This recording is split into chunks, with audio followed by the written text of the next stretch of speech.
Before I begin, if you're someone who finds comfort in stories that speak the quiet truths about mothers, sacrifice, and what it means to start over, go ahead and tap that like button, subscribe, or leave a comment when something touches your heart. This space was made for women like us, and your voice belongs here too. Let me tell you how I got here, and why I'll never let it happen again. I always thought the scariest thing in life was getting old alone. Turns out, it's living long enough to realize your own child doesn't see you as a person anymore, just paperwork. Antes de empezar esta historia, te invito a que te suscribas al canal si valoras los relatos que tocan el corazón y nos hacen reflexionar. Y si alguna vez has sentido que diste demasiado sin recibir lo mismo a cambio, deja tu me gusta y cuéntame en los comentarios. ¿Qué te enseñó la vida sobre el amor propio? Quédate, porque esta historia no solo duele, también despierta. Y empieza. Ahora, estaba preparando una crema de calabaza, como cada martes por la tarde. El caldo aún no hervía cuando escuché 3 golpes secos en la puerta. Miré el reloj, las 5:43. No esperaba a nadie. Al abrir, me encontré con 2 hombres vestidos de traje oscuro. No llevaban expresión ni simpatía. Uno de ellos, el más alto, sostenía una carpeta de cuero. El otro, con una cicatriz fina sobre el labio, miraba mi casa como si ya supiera dónde estaba todo. ¿Doña Pilar García del Valle?, preguntó el alto. Sí, respondí, un poco desconfiada. Venimos en nombre de la financiera Alsora Capital. Su nombre figura como garante en un préstamo activo a nombre de don Álvaro Delgado García. Mi corazón dio un vuelco. Álvaro, mi hijo. ¿Perdón? Musité, sin entender bien. El hombre abrió la carpeta y me mostró una copia del contrato. Ahí estaba mi nombre, mi firma, mi dirección, todo. Fechado hacía 2 semanas. Este contrato establece que, en caso de impago, usted se hace responsable del total de la deuda. 220.000 euros, dijo el de la cicatriz, con voz neutra pero firme. Y como hemos recibido indicios de que su hijo ha salido del país, hemos venido a hablar con usted. Se me cayó la cuchara de madera. No me moví. Me costaba respirar. No era la primera vez que Álvaro me pedía ayuda. Desde que su empresa de marketing cerró, había tenido altibajos. Y yo, como madre, siempre intenté ayudarle.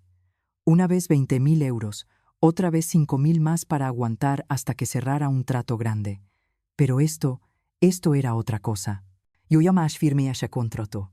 Esto tiene que ser un error, dije, mirando las firmas. Yo no recuerdo haber firmado nada así. Usted lo firmó el lunes 3, en la sucursal de Plaza Castilla. El hombre me mostró una foto de cámara de seguridad. Ahí estaba yo, sentada frente a un escritorio. Me acordé. Álvaro me había llevado ese día a ayudarle con un trámite rápido para abrir una cuenta conjunta para su nuevo proyecto con Lorena, su esposa. Me pidió solo una firma, para validar unos datos, nada más. Yo firmé, porque confiaba. Su hijo nos aseguró que usted estaba al tanto, añadió el hombre. Incluso ofreció esta dirección como localizable para cualquier requerimiento. Me senté en la silla del recibidor. De repente, la casa entera me pareció fría. La cocina, que hace un momento olía a laurel y calabaza, ahora solo olía a papel quemado. O peor aún, a traición. Ellos me dejaron una copia del contrato, una tarjeta y una advertencia. Si no se realizaba un primer pago antes de 15 días, iniciarían acciones legales contra mí. Es usted la única garante registrada. Cuando cerré la puerta, sentí que la cerraba también por dentro. Conmigo, Pilar, 68 años, exprofesora de literatura, viuda, madre de un hijo que acababa de venderla como si fuera una propiedad más. No lloré, no grité, solo me senté frente al plato de sopa que ya se había enfriado y pensé, ¿en qué momento mi hijo aprendió a mentir así? Pensé en su infancia, en cómo le leía Don Quijote por las noches, en cómo lo veía dormir con la boca entreabierta, con la confianza ciega de quien se sabe amado. Pensé en su boda, en cómo abracé a Lorena con sinceridad, como si fuera mi propia hija. Pensé en todo lo que había dado, y luego pensé en el silencio de aquel día, en cómo me firmaron una sentencia sin juicio. El contrato aún estaba sobre la mesa, con mi nombre, mi firma, mi dirección. Nunca había sentido tanto miedo en mi vida. Y eso, para una madre, es lo más parecido a morir en vida. Esa noche no dormí. Me quedé sentada frente al contrato, con la mirada perdida y el alma enmudecida. No sabía si tenía más miedo al banco o a lo que mi hijo era capaz de hacer. Y mientras el silencio me envolvía, me fui perdiendo en recuerdos. Porque a veces, cuando una traición es tan grande, lo único que puede consolarte es recordar cuánto amor pusiste antes de que todo se rompiera. No sé en qué momento exacto mi vida empezó a girar en torno a Álvaro. Supongo que fue desde que supe que lo llevaba dentro. Desde entonces, todo lo que hacía tenía su nombre, su risa, su bienestar en el centro. Éramos solo él y yo. Su padre, Fernando, murió cuando Álvaro apenas tenía 5 años. Un infarto, en plena madrugada, mientras dormíamos. Me dejó viuda a los 39 y madre a tiempo completo de un niño que aún no sabía atarse los cordones. Trabajaba como profesora de literatura en un instituto público de Madrid. No ganaba mucho, pero lo justo para mantenernos con dignidad. Me levantaba a las 6, preparaba el desayuno, lo vestía con la ropa del uniforme que cosía a mano cuando se rompía. Luego corría al autobús y daba clases a adolescentes que muchas veces me miraban sin escuchar. Volvía a casa por la tarde, agotada, pero con el corazón encendido cuando veía a mi hijo correr hacia mí desde la puerta. Nunca nos faltó comida, aunque muchas veces falté yo misma en cuerpo, porque cuando él dormía, yo seguía corrigiendo exámenes o planificando clases. Recuerdo haber escrito más de una vez con lágrimas cayendo sobre los cuadernos, pensando si algún día él entendería el esfuerzo. Cuando cumplió 18, le regalé un reloj que había sido de su abuelo. Era un símbolo, más que un objeto. Álvaro lloró ese día. Me abrazó tan fuerte que sentí que todo había valido la pena. Pensé que estaba criando a un buen hombre.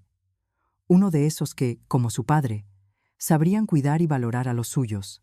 Luego vino la universidad. Comunicación audiovisual. Siempre fue creativo, un poco soñador. Vendí parte de las joyas de mi madre para pagarle los primeros cursos, porque no quiso pedir beca. «No quiero deberle nada al Estado, mamá», me dijo, y yo me sentí orgullosa. Cuando conoció a Lorena, supe que estaba enamorado. Me alegró que encontrara a alguien que lo hiciera reír de nuevo. Yo no estaba del todo segura de ella, pero lo acepté, porque si él la amaba, yo la respetaría. Así ha sido siempre mi forma de amar, sin condiciones. Álvaro montó su primer proyecto con ella, una agencia de contenido digital. Me pidió 5.000 euros para arrancar. Se los di sin pensar. «Te los devuelvo en 6 meses, mamá». Nunca los devolvió, y nunca los pedí. Después, la pandemia se lo llevó todo por delante. Cerraron. Me llamó una noche, llorando, diciendo que sentía que había fracasado como hombre, como hijo. Le dije que no. Le dije que lo único que me haría sentir fracasada era que él dejara de luchar. Le ofrecí otros 20.000 euros. Eran mis ahorros de jubilación. Me dijo, «Eres la mejor madre del mundo». No lo dije, pero ese día sentí un orgullo que me hizo dormir tranquila. La vida siguió.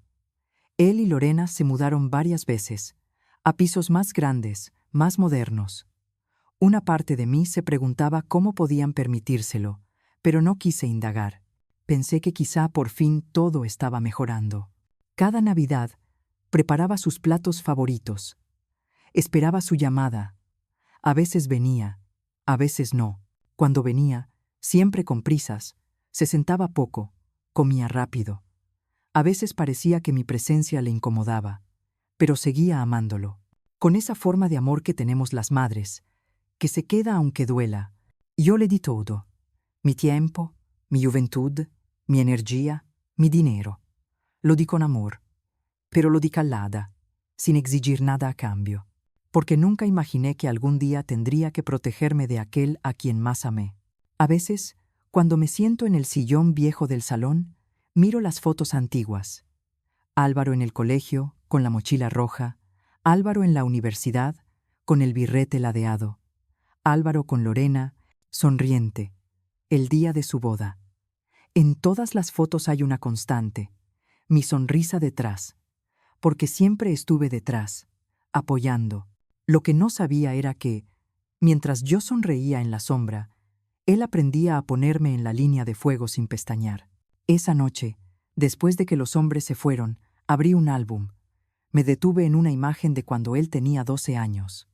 Le estaba leyendo El Principito, y él me miraba con ojos grandes, llenos de curiosidad. ¿Cómo pasamos de ese niño al hombre que hoy me ha vendido a una financiera? No supe la respuesta. Solo supe que, por primera vez, el amor que siempre me había sostenido empezaba a doler de verdad. Recordar todo lo que di no calmó el dolor. Lo hizo más agudo.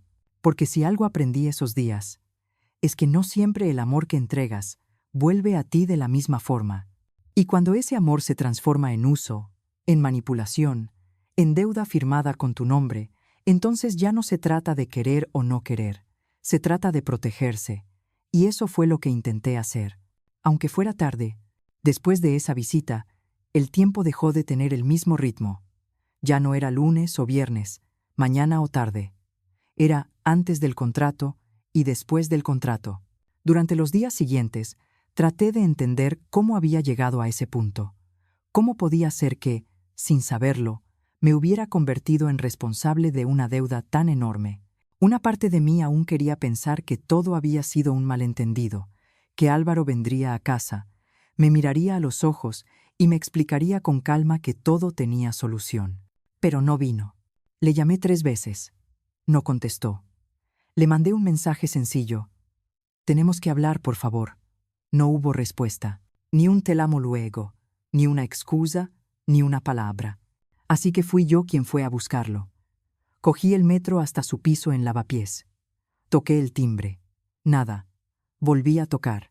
Al cabo de un rato, se abrió la puerta y apareció Lorena, con cara de sorpresa o de incomodidad.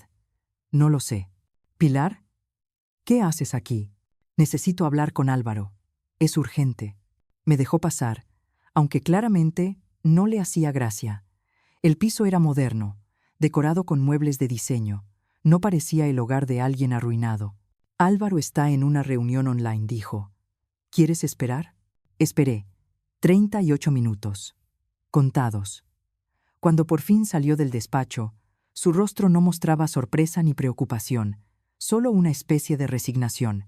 Mamá, no deberías haber venido sin avisar. ¿Y tú deberías haberme puesto como garante de una deuda sin decírmelo? Él bajó la mirada. Se pasó la mano por el pelo, como cuando era niño y sabía que había hecho algo mal. No fue así, empezó. Necesitábamos el préstamo rápido, y tú firmaste el papel. Porque me dijiste que era para abrir una cuenta. Álvaro, me mentiste. Usaste mi nombre. ¿Eres consciente de lo que eso significa? Lorena se levantó del sofá y se acercó. Intentó intervenir. Pilar, no queríamos hacerte daño. Solo necesitábamos un respaldo para que nos aprobaran el préstamo. Todo iba a salir bien, pero luego uno de los socios se echó atrás y... ¿Y entonces decidisteis dejarme a mí con la deuda? No hay deuda si pagamos, gritó Álvaro, perdiendo la paciencia. Pero claro, si no nos ayudas, entonces sí habrá un problema. Y tú lo creaste también al firmar. Me quedé helada. ¿Ahora la culpa era mía? Yo no he creado nada. He sido madre. He dado, siempre he dado. Y ahora me entero de que mi nombre está siendo utilizado como garantía ante una financiera que manda matones a mi casa. ¿Eso también es culpa mía? El silencio fue espeso. Lorena se retiró al fondo del pasillo. Álvaro me miró como si no me reconociera. Mira, mamá, es mucho dinero. No podemos devolverlo solos. Tú tienes el piso en Chamberí. Podrías venderlo o al menos hipotecarlo. Sería temporal. Luego te ayudamos a recuperar todo. Mi corazón se partió. No solo no había remordimiento, sino que aún esperaba más de mí, más sacrificios, más renuncias. ¿Quieres que lo venda? Ese piso lo compré con tu padre. Fue el lugar donde tú diste tus primeros pasos, donde te cuidé cuando tenías fiebre. Ahora quieres que lo entregue. para saldar tus errores? No es un error. Es una inversión que salió mal. No, Álvaro. Es una traición. Me levanté. Mis piernas temblaban, pero no quise que lo notara. Caminé hasta la puerta. Nadie intentó detenerme. Cuando llegué a casa, me encerré en el baño y lloré. Lloré como no lo hacía desde la muerte de Fernando. No por el dinero, no por la deuda. Lloré por darme cuenta de que mi hijo me había convertido en un cajero automático, en una firma vacía que se pone al final de cualquier contrato, sin leerlo, sin entenderlo, solo por obedecer. Esa noche revisé mis papeles, mis cuentas, mis recuerdos. Todo tenía su nombre. Y por primera vez en mi vida, me pregunté si alguna vez había pensado en el mío. Lo que más dolía no era el riesgo de perderlo todo. Lo que dolía era la frialdad con la que mi hijo me había entregado. Como si yo no fuera su madre, sino una ficha más en su tablero. Y fue ahí, en medio de ese dolor, que empecé a entender algo.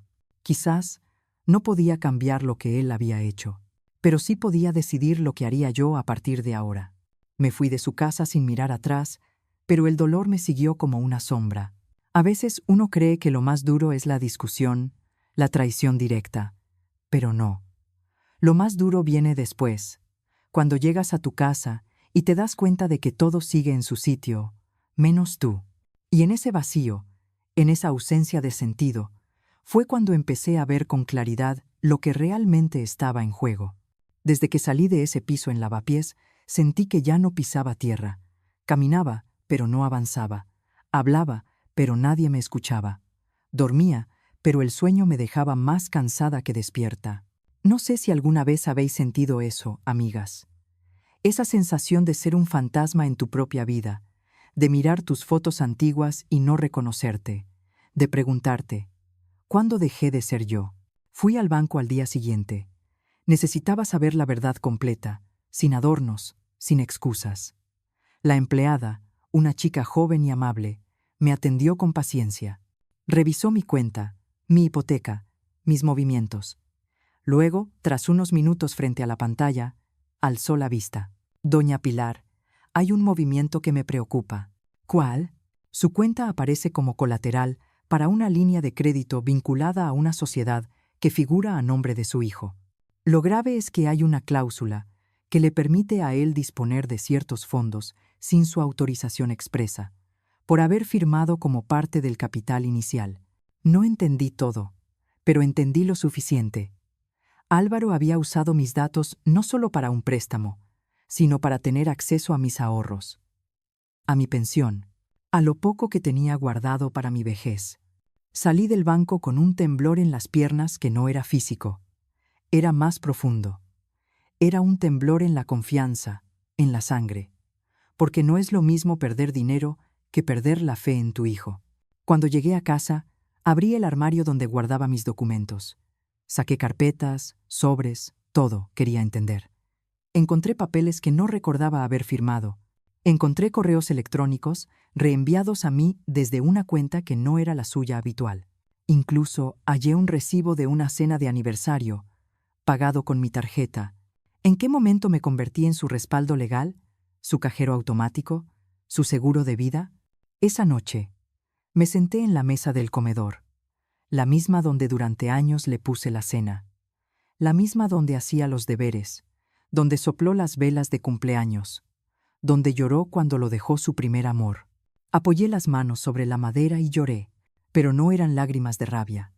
Era un llanto más antiguo, más cansado, como si todo lo que callé durante décadas ahora saliera en forma de sal. ¿Sabéis qué es lo peor, queridas? Que en ese momento no me sentí una madre traicionada. Me sentí una sobra, una figura útil hasta que ya no lo es. Una presencia que se tolera mientras aporta. Una firma que se busca cuando hay que validar un documento, pero que no se invita a cenar en Navidad. Pensé en todos esos años de silencio, en cómo celebraba sus logros aunque nunca viniera a contarme nada, en cómo compraba regalos sin saber si los recibiría, en cómo enviaba mensajes que quedaban en visto. ¿Y sabéis qué es lo más cruel? Que una parte de mí aún quería justificarlo. A lo mejor está agobiado. Quizá Lorena lo presiona. No quiere hacerme daño, solo se le fue de las manos. Pero luego recordaba esa conversación, su tono, su frialdad, y entendía que no, Pilar, no es un malentendido, es una decisión, y la tomó sabiendo lo que significaba. Miré mi casa, cada rincón, cada cuadro. Cada objeto tenía una historia, y sin embargo ya no sentía que ese lugar me perteneciera, porque cuando una casa se llena de miedo, deja de ser hogar. Pensé en irme, no sabía dónde, ni cómo, pero algo dentro de mí, quizá el último trocito intacto de dignidad me susurraba: no te quedes esperando a que te roben hasta el alma, y entonces lo decidí. No podía cambiar el pasado, ni borrar lo que Álvaro había hecho, pero podía elegir no permitirle seguir destruyendo lo poco que me quedaba. Y sí, amigas, sé que duele, sé que parece impensable cortar con un hijo, pero a veces protegerse también es amar. Amar a la persona más olvidada de todas, una misma. Esa noche escribí una carta, no con rabia ni con reproches, con la verdad. No me busques, no me llames, no me pidas más. Esta es la última vez que firmo algo por ti. Firmo mi libertad. La dejé sobre la mesa, junto al contrato, junto al álbum de fotos. Luego tomé una maleta pequeña, metí algo de ropa, mis libros favoritos, una bufanda que Fernando me regaló en el 84, y me fui. No sabía a dónde iba. Solo sabía que no podía quedarme. Y eso, por primera vez en mi vida, fue suficiente.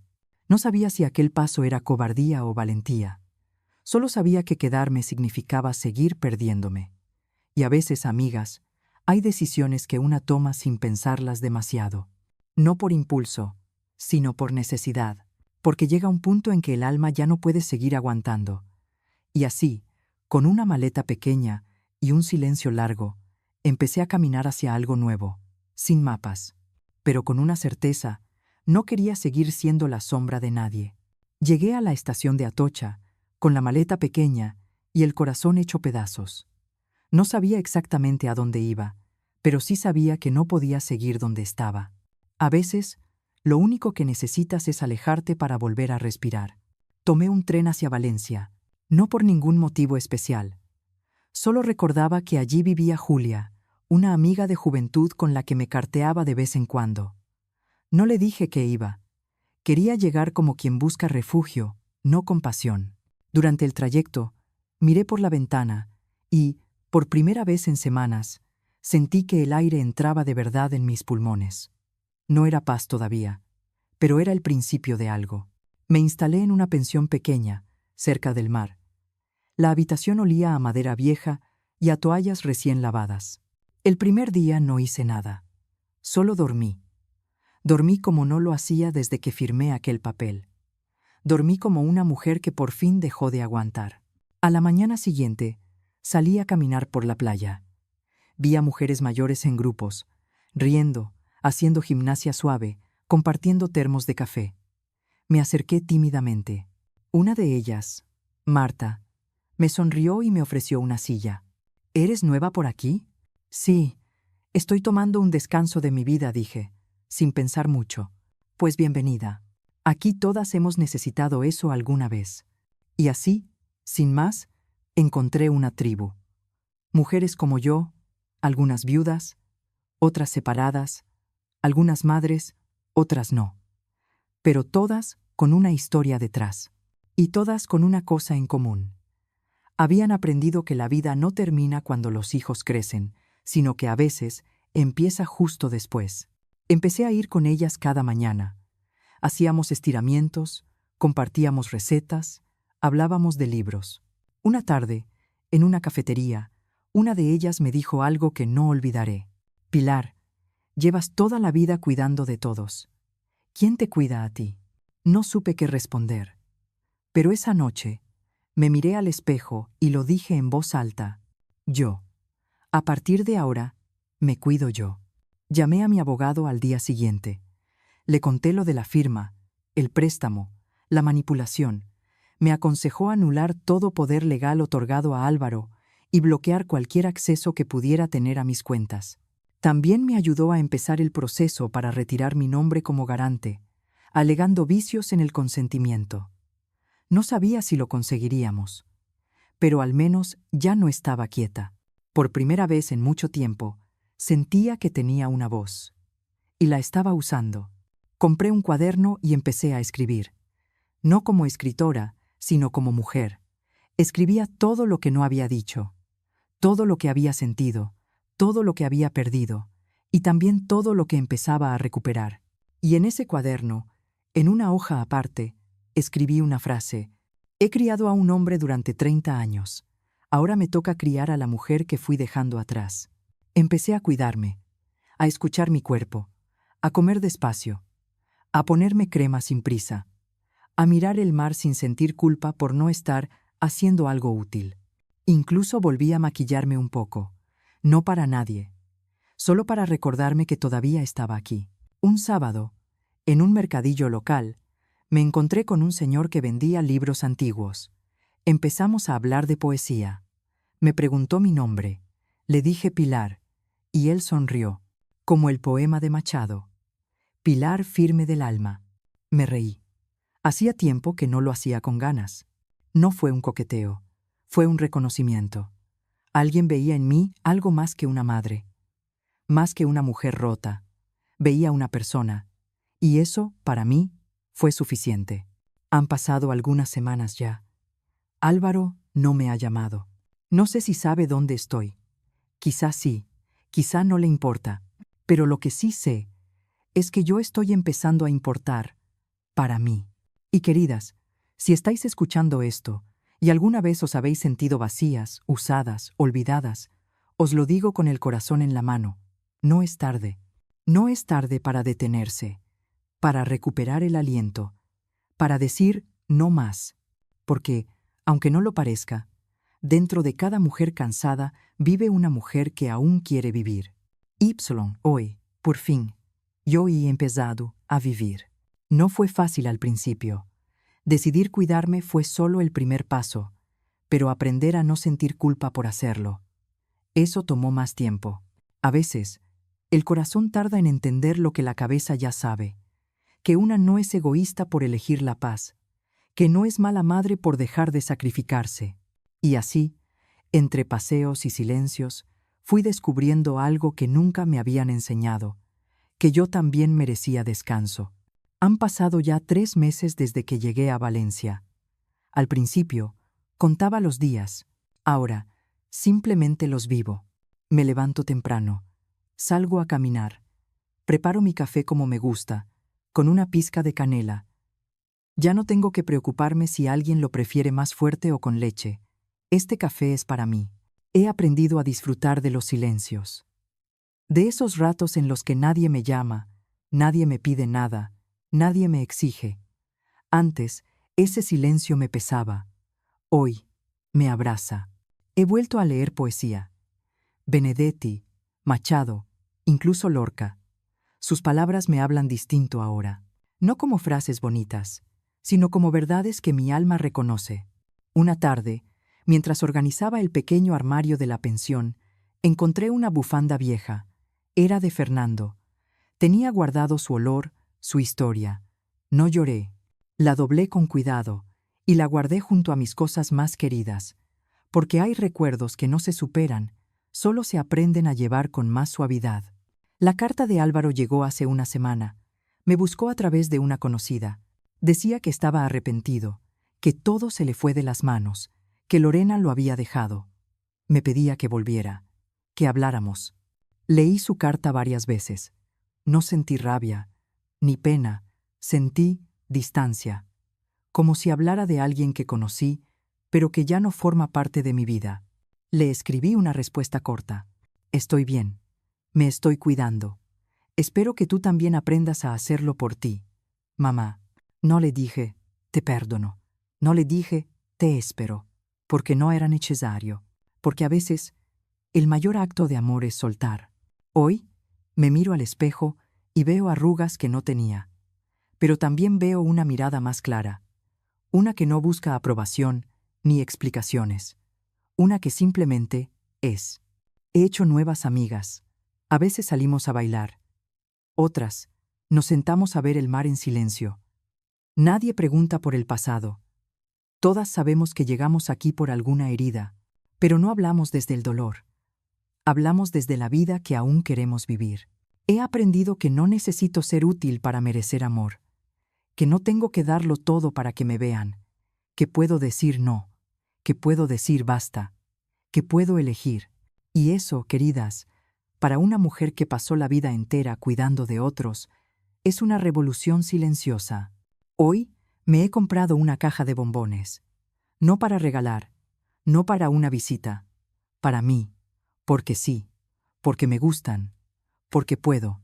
Y al comer el primero, me he sonreído, no por el sabor, sino por el gesto, porque después de tanto tiempo me estoy regalando cosas, momentos, silencios, respeto, dignidad.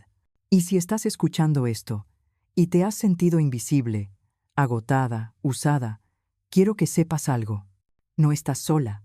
Tu historia importa. Tu dolor importa. Y sobre todo, tú importas. Madre, sí, siempre. Pero también mujer. Y esa mujer merece vivir sin miedo, sin culpa, sin cadenas. Yo tardé muchos años en entenderlo. Tú, ojalá, no tardes tanto. Hoy, después de todo lo vivido, he aprendido algo que me hubiera gustado saber hace muchos años. Amar a los demás no significa desaparecer una misma. Que poner límites no es falta de amor, es una forma de respeto. Y que ninguna madre, por mucho que ame, debe perderse a sí misma en el intento. Si tú también has sentido alguna vez que das, das y das, pero nunca recibes, quiero preguntarte, ¿en qué momento dejaste de cuidarte a ti por cuidar de todos los demás? Cuéntamelo en los comentarios. Te leo. Porque tu historia también importa. Si este video te ha tocado el corazón, no olvides darle like, suscribirte y compartirlo con alguna amiga que necesite escucharlo hoy. Gracias por acompañarme hasta aquí. Y recuerda, nunca es tarde para volver a ser la protagonista de tu propia vida.